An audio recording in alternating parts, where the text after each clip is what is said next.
Bonsoir, mesdames et messieurs. Bienvenue au Cinéma Capitole, cinéma qui est très honoré de recevoir encore une fois Arantxa Aguirre pour son nouveau film, le troisième qu'elle dédie en quelque sorte au Béjar Ballet Lausanne et à toute la compagnie, à son travail et à son histoire au fond. On est très heureux de vous voir si nombreux ce soir pour cette soirée qui est en fait la véritable première suisse du film, même s'il y a eu une projection hier à Genève, mais c'est ce soir que une bonne partie des danseurs, de gens proches de la compagnie sont là, et donc c'est vraiment une joie pour nous que cet événement puisse avoir lieu dans cette salle historique du Capitole. Et c'est aussi, le distributeur vient de nous le confirmer aussi, l'une des premières vraies projections publiques avec autant de monde, puisque le film n'est pas encore sorti en Espagne, même s'il a remporté récemment un prix à Valladolid. Mais ce n'est pas à moi de parler de Dancing Beethoven, c'est à sa réalisatrice que j'ai le plaisir d'accueillir, Arantxa Aguirre.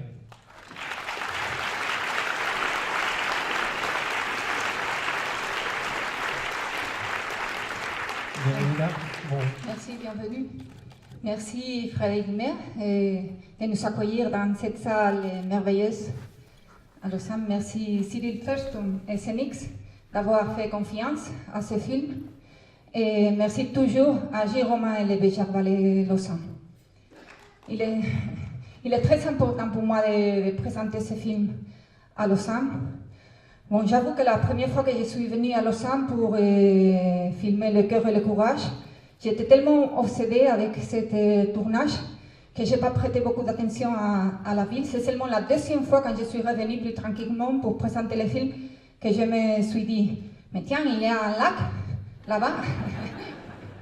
Mais maintenant, je suis revenue plusieurs fois et bon, je commence à découvrir et apprécier cette vie. Et ça fait déjà beaucoup d'années que je regarde le travail de la compagnie, parce que ce travail me nourrit en tant que cinéaste et en tant que personne, en tant qu'être humain aussi. Ce n'est pas moi seulement qui regarde le travail de la compagnie, bien sûr. Il y a beaucoup de gens qui font ça, beaucoup d'entre vous, j'en suis sûre. Et je pense qu'on n'est pas seulement, des voyeurs dans le sens passif du terme. Permettez-moi de citer quelques mots de Maurice Béjart. Tout objet n'existe que par le regard. Un être qui n'est pas regardé dépérit comme une plante qui n'est pas arrosée. Un enfant ne grandit que par le regard de son père et sa mère.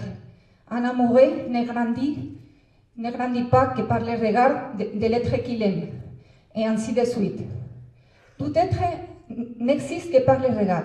Et maintenant, il est à vous de faire exister ce film par votre regard. Merci beaucoup. Merci beaucoup, Arantxa. On se retrouvera après la projection pour en parler avec toi et avec, je l'espère, quelques membres de la compagnie, en particulier Gilles Roman.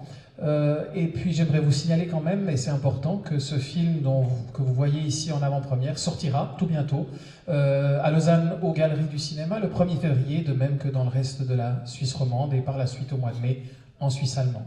Bonne projection et à tout à l'heure. Merci et comme on dit, bon voyage.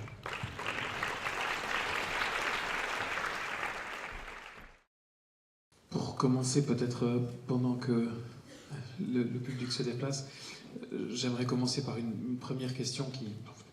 Tu peux t'asseoir si tu veux. Une première question qui est que... mais qui est une question qui se pose à tous les deux.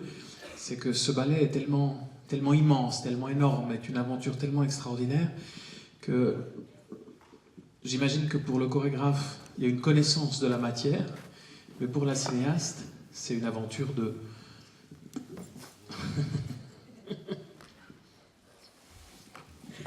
Bonsoir. Bonsoir Gilles, merci. Oui, on peut...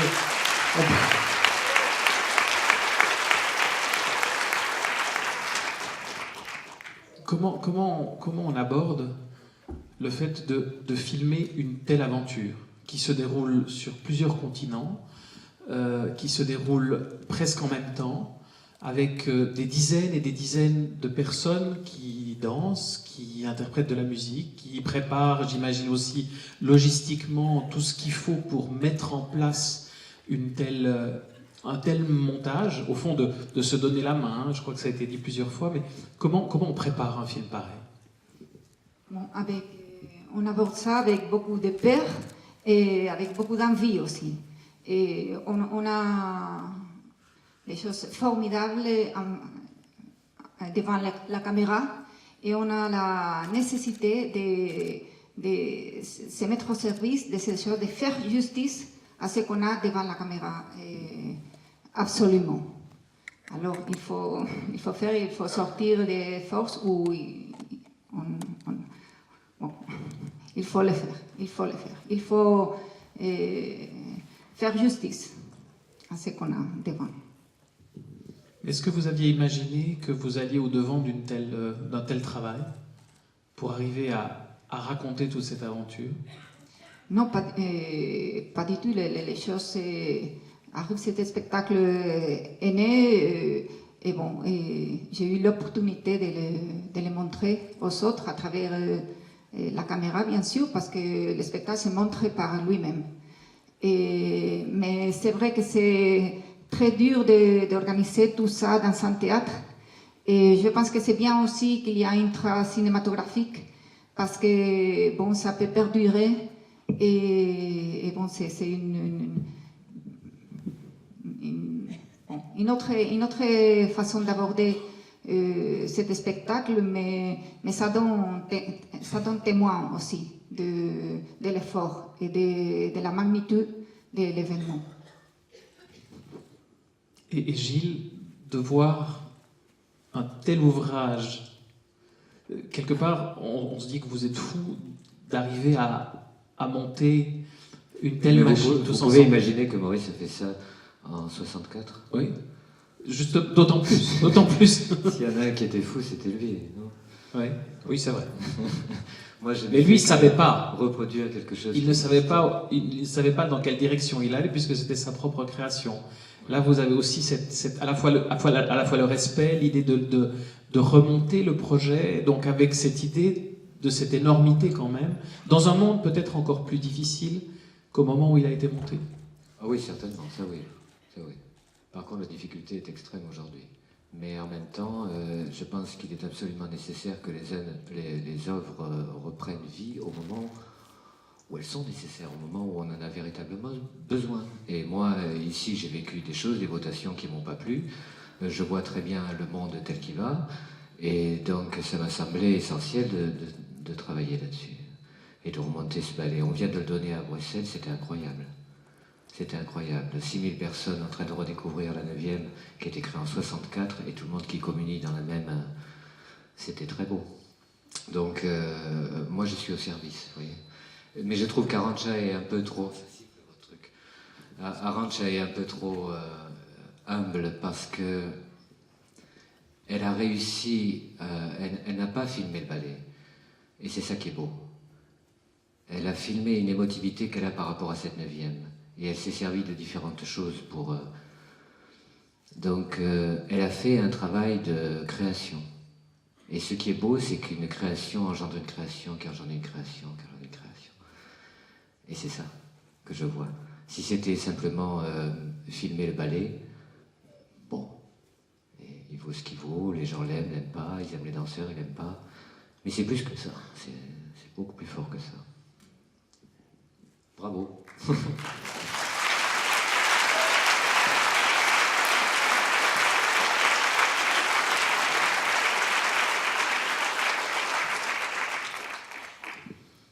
Alors il y a évidemment une dimension plus personnelle. Vous avez choisi aussi d'interroger des personnes proches de Gilles Roman, des gens de la compagnie. Comment vous avez choisi qui vous aviez envie d'interroger? Comment s'est construit au fond ce film et qu'est-ce qui vous a donné envie? Quand avez-vous eu l'idée qu'il fallait que quelqu'un guide, au fond, que quelqu'un qui incarne la jeunesse d'ailleurs, guide le film? Bon, d'abord, j'avais voulu faire équilibre à la transcendance la 9e, par un côté aussi plus intime, et pour ne pas tomber dans un élan trop prétentieux. Alors j'ai voulu faire cet équilibre entre l'intimité et la grandiosité de l'œuvre. Et bon, en principe, j'avais pensé à choisir une espèce d'alter ego pour conduire le film. Il y a beaucoup de documentaristes qui participent eux-mêmes dans ces œuvres, comme Michael Moore, des choses comme ça. Mais j'avais pas envie d'être moi-même, mais j'avais voulu choisir un alter ego. Et bon, je connaissais Malia Roman, qui était fréquemment par là, et je pensais que c'était parfait parce que elle est très belle, elle est une bonne actrice. Et pour alter ego, c'est un peu prétentieux de ma part parce que c'est incroyablement belle et jeune et tout ça, mais c'était très bien. Et en plus, elle apportait sa histoire à elle. Et ça je considère que ça avait, c'était précieux. C'était insolite et c'était rare d'avoir une personne qui a une jambe dedans, la compagnie, et une autre dehors. Ça, c'est une chose précieuse que j'ai voulu garder. Ce regard qui est un peu dedans, un peu dehors. Et bon, voilà. Et pour vous, alors, qui avez le regard totalement dedans, vous n'êtes pas, pour le coup, pas tout à fait ni dedans dehors, qui voyez au fond des gens que vous connaissez, avec lesquels vous travaillez tout le temps, et avec qui vous avez vécu ou vivez, comment vous vous retrouvez? Vous l'avez dit, c'est une œuvre de création, c'est pas quelque chose qui doit reproduire une réalité, mais en même temps, comment vous retrouvez là?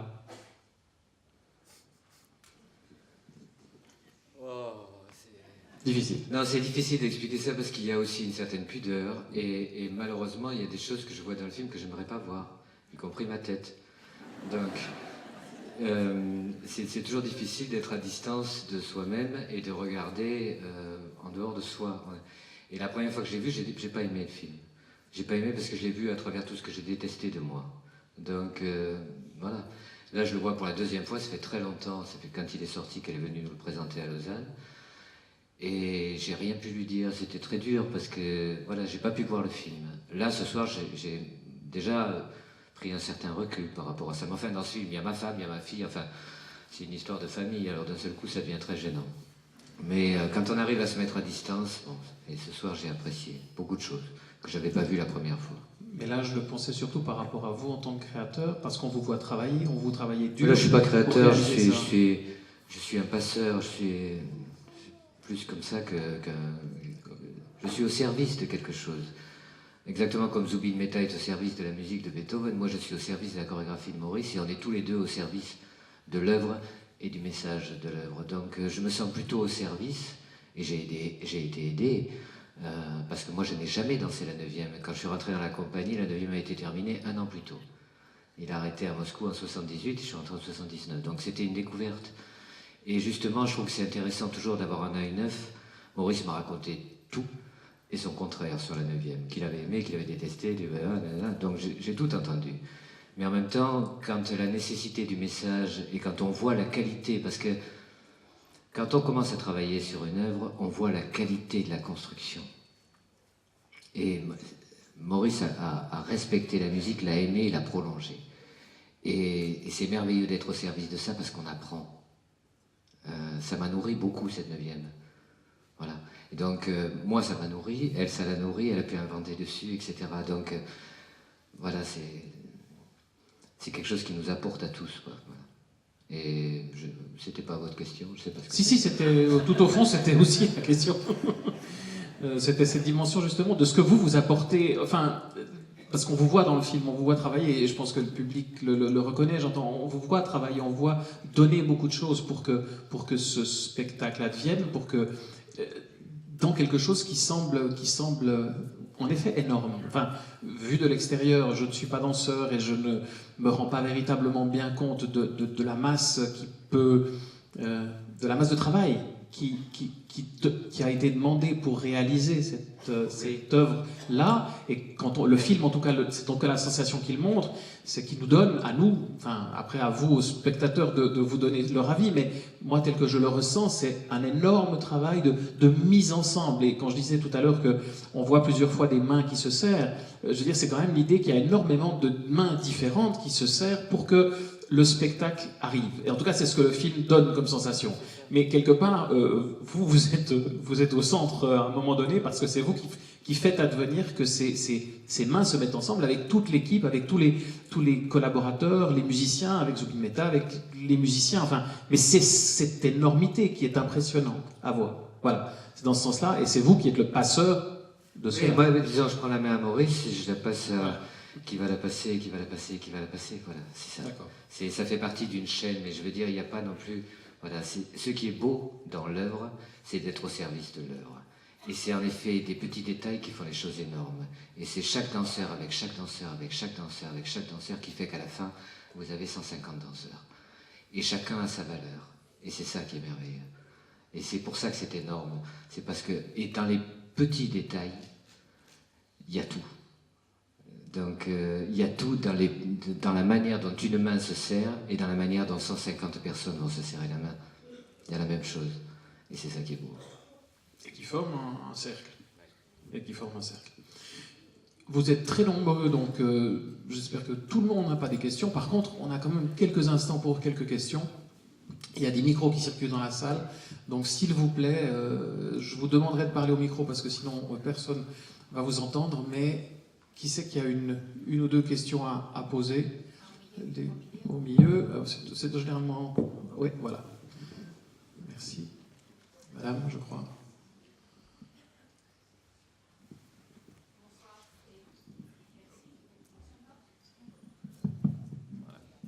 Il est allumé. Allez-y, madame.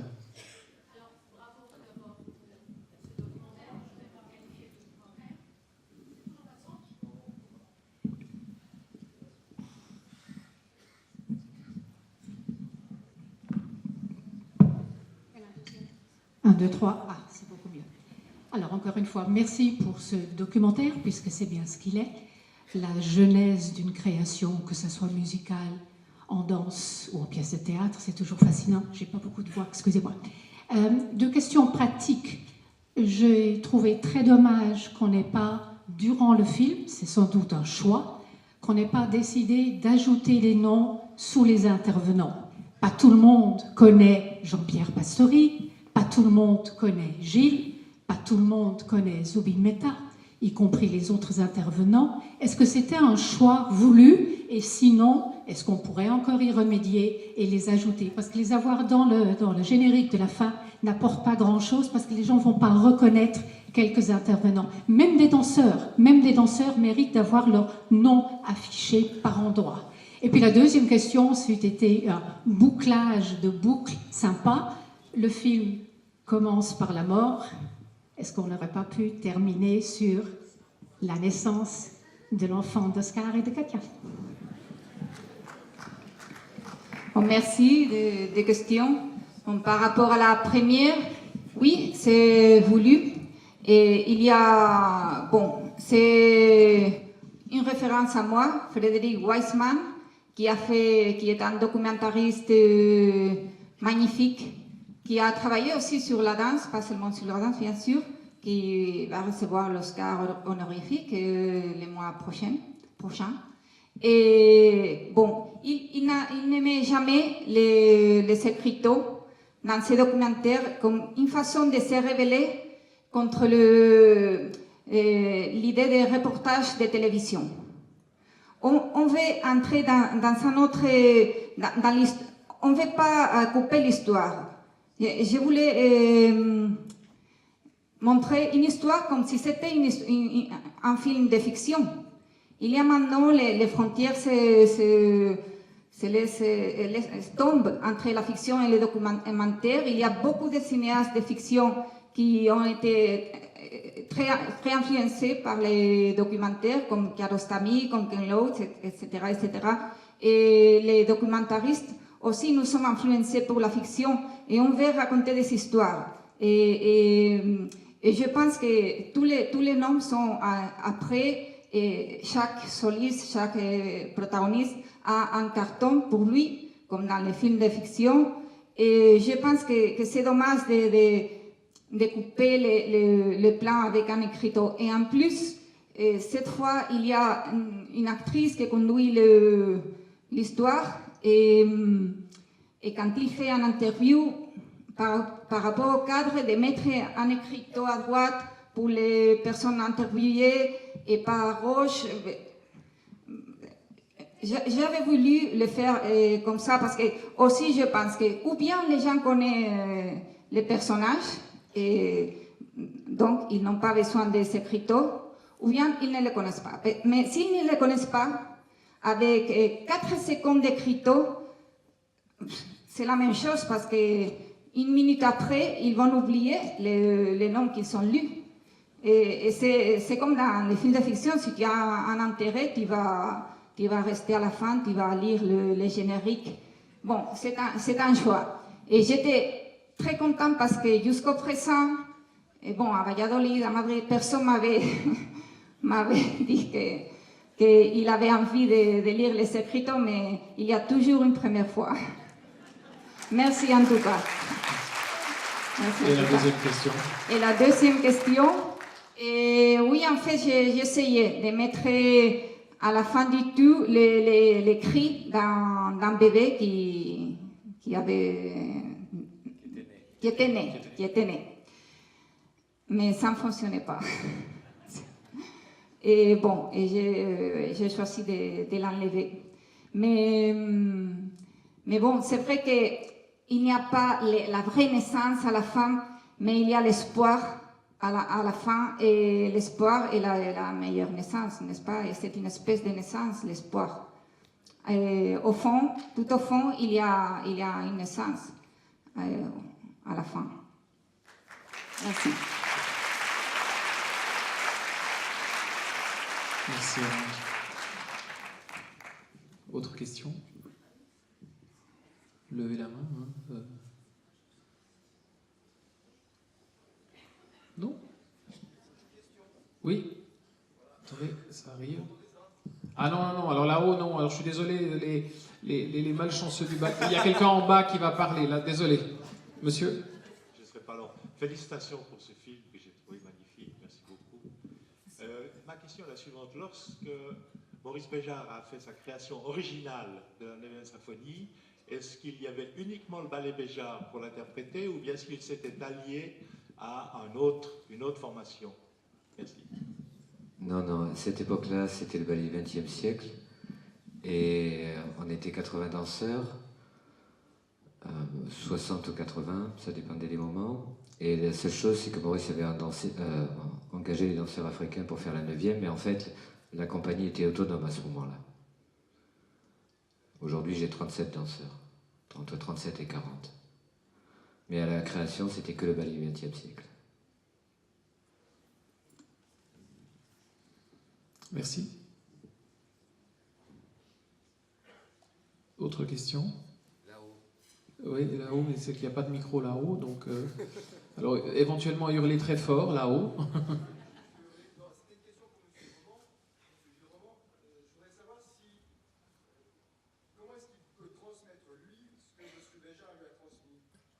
Donc je répète, C'est une très bonne question. Ouais. Pour les gens d'en bas, comment M. Roman peut transmettre ce que Béjart lui a transmis? Je sais pas.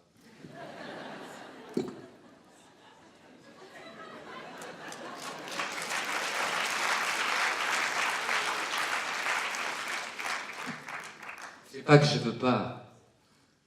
C'est pas que je veux pas, on pourrait discuter de ça longtemps. Mais je peux pas expliquer ça et je ne sais pas vraiment. Ça demande beaucoup de discussion. Je suis désolé. Hein. On y reviendra une autre fois. Encore une dernière question?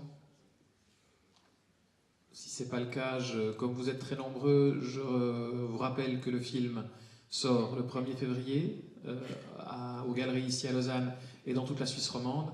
et qu'on peut continuer à échanger peut-être autour d'un verre qui vous est aimablement offert par Xelix Film, le distributeur du film, et je salue d'ailleurs Cyril Sturston qui est dans la salle. Un grand merci à Gilles Roman et un grand merci à Arantxa Aguirre. Et à la prochaine fois, parce qu'il y en aura d'autres. Merci.